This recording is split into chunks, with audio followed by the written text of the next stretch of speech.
How do you find a lover in a society where love is dying? The stats show that a decline in marriages have been happening since the 80s. Most young men are single. Earlier this year, the Surgeon General declared loneliness an epidemic. How do you find love in a society full of unrealistic standards for attractiveness? Minimum income, like what's the least you can make? 500K. 500K? 500,000. Minimum height. We could do like 5'11". 6'3", 6'4", 6 foot. Well, the truth is, anyone can find love, as long as you have the right mindset. And on a side note, you don't need to be attractive to be in a relationship. I'm 5'4" and socially awkward, so if I could do it, so can you. Let me show you something scary. 63% of men under 30 are single. A quarter of the global population suffers from loneliness. But these statistics don't have to describe you. You can still find love, and here's how. First, let me ask you this question.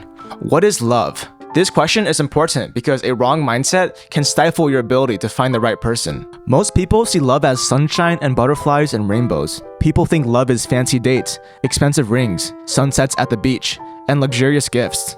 And this mindset is why so many people struggle to find love. What is love? Love is going through life with someone, through the good times and the bad times. Love is cooking, washing the dishes, doing the laundry, paying the mortgage, paying the rent, paying the bills, and buying groceries. Love is growing old with someone. And because people fail to realize this, they seek short-term pleasures over long-term relationships. They either commit to the wrong person or they remain alone. Another important mindset to have is to stop looking for a perfect lover. The internet has created this twisted mindset, which prevents us from finding love. I want you to meet Bob. Bob is looking for love. The problem is, he has a foot growing on his head, and women find him repulsive. Now there is one person interested in him, Olivia the Ogre. She's a sweetheart, and these two would make a great couple. However, Bob ignores her and would rather use a dating app. Why?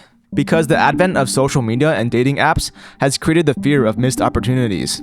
These apps are giving people the opportunity to chat with and date a wide range of people through their phones. And as a result, people realize that they have an endless amount of options to choose from. And the abundance of choice in dating is making it very difficult for people to choose their partner. Dating app statistics show that women only want 5% of men. With this mindset, we get clips like these. If your wife can spend more than you make, like you need to make more money. My husband needs to be making like 650,000. Women, you have got to stop dating ugly men. I won't date a guy like under like 6'1". Nowadays, many women only want tall, handsome guys who make six figures, while many men only want beautiful women with nice bodies. These features and characteristics have become a minimum requirement for many people seeking relationships. Bob is lonely and he's looking for love. Olivia is a perfect match.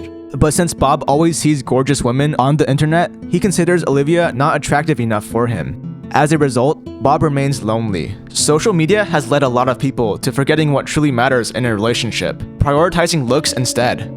Looks should be a very small determining factor in dating. Sure, some physical features can say a lot about someone's discipline and how well they take care of themselves, and you should care about these features. But at the end of the day, relationships are for our own happiness and well-being. Ask yourself this question: do you really think factors like your partner's height, or big nose, or puffy cheeks, or bad jawline, or crooked teeth will affect your overall happiness? If your answer is yes, then you're not ready for a relationship. You need to focus on features that actually matter, like empathy, work ethic, kindness, or how they treat their family. And looks aren't the only unrealistic standard. Nowadays, a big trend on the internet are icks and red flags, which basically means features or characteristics that people refuse to tolerate in a potential partner. Take a look. I don't like friendly guys. If I see him friendly with other people, that's a big ick. Yes, if he celebrates his birthday. When she got tattoos, I can't do it. They like me too much. And they can't stop sneezing. She's got some badass teeth, like some fucked up shit. Bob has one red flag. He refuses to date ogres. Ogres just give him the ick. And as a result, he's missing out on a great opportunity here. It's a good thing to have standards and preferences, but at the same time, a lot of these standards that people use stem from a sense of self-entitlement, as though they deserve the perfect partner and nothing less. If someone's an asshole, then sure, avoid them. But if they have strange hobbies, or poor fashion choices, or they're socially awkward, or have annoying habits, are these qualities really bad enough to ruin a relationship? These are all trivial things that can change over time. But a person with a personality that perfectly complements yours isn't something you just find around the corner. So if they have the so-called ick, are you really going to throw away that opportunity? People always seem to want the perfect partner, when they themselves are not the perfect partner. Love isn't about perfection. It's about two flawed individuals who care for and accept each other. You shouldn't be in the search of a perfect lover. The harsh truth is, they don't exist. All that exists is two flawed individuals caring for and accepting each other. Stop chasing something that doesn't exist and keep an open mind to your dating options. They aren't gorgeous? Accept it. They don't have a vibrant, exciting personality? Accept it. Don't focus on trivial features, and focus on features that truly matter. The search for perfection is what prevents people from finding love. Another wrong mindset amongst young people is that their inability to find love is a direct result of their lack of attractive features. If you ask the internet for advice on finding love, you'll be told to go to the gym, as well as becoming wealthy.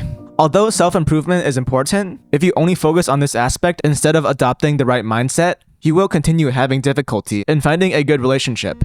But if you know all the right things that matter in a relationship, then it won't be long until you find someone who will make you happy for the rest of your life. There's over 8 billion people on this planet. There's going to be many people who will love you for the way you are. Just look at Bob. He's ugly as hell, and even he has somebody interested in him. You'd be surprised how many people are willing to date you. You just need to ask the right people. If you're 4 feet tall, there's someone out there for you. If you're an ogre, there's someone out there for you. It might be much harder to find somebody, but it's still possible. One day you will meet someone who will deeply care about you, and you'll spend the rest of your life with them. You just have to be prepared for the fact that they might not be good looking or exciting. It's not going to be love at first sight. Rather, your love will develop as you learn more about them. If you can overlook these things and still learn to love them, then you're set for a great relationship. You might find it challenging to date since you have certain flaws that make you less attractive. Maybe you're short, or socially awkward, or broke, or have a below-average face. Of course, there are things you can change about yourself, but there are also a lot of factors that you can't control. You need to remember what I'm about to tell you. Being unattractive might be tough for you at the moment, but it's a gift in the long run. And that's because you won't have to go through all the BS of dating people who are interested in you for all the wrong reasons. So many relationships start this way, and they always end disastrously. If you're good looking, then people will date you for your looks. If you're rich, then people will date you for your money. But if you're unattractive, then the people who do decide to date you will be doing it for your inner qualities and the person that you are. Bob has a foot growing out of his head, and most women don't want to date someone like that. But Olivia doesn't care. She knows that Bob is a cool guy. And finally, Bob realizes this, and he accepts Olivia, even though she's an ogre, and the two live happily ever after. Bob has now found love, but there's still one massive problem. He doesn't love himself. He does have a goddamn foot on his head after all. Learning how to love yourself can be just as hard as finding a lover, if not harder, especially if you look like Bob. The internet often lies to you about how to attain self-worth. But I know the truth about dealing with self-hatred, since I've been through it myself. If you want to learn how to love yourself, then click right here. Right now my channel is kind of small. I have around 700 subscribers. So I just want to say thank you to everyone who subscribed. I'm still trying to think of like the niche of my video essays. But I can guarantee you that I'm going to be releasing a lot more videos soon. So stay tuned. Thanks for watching, and bye.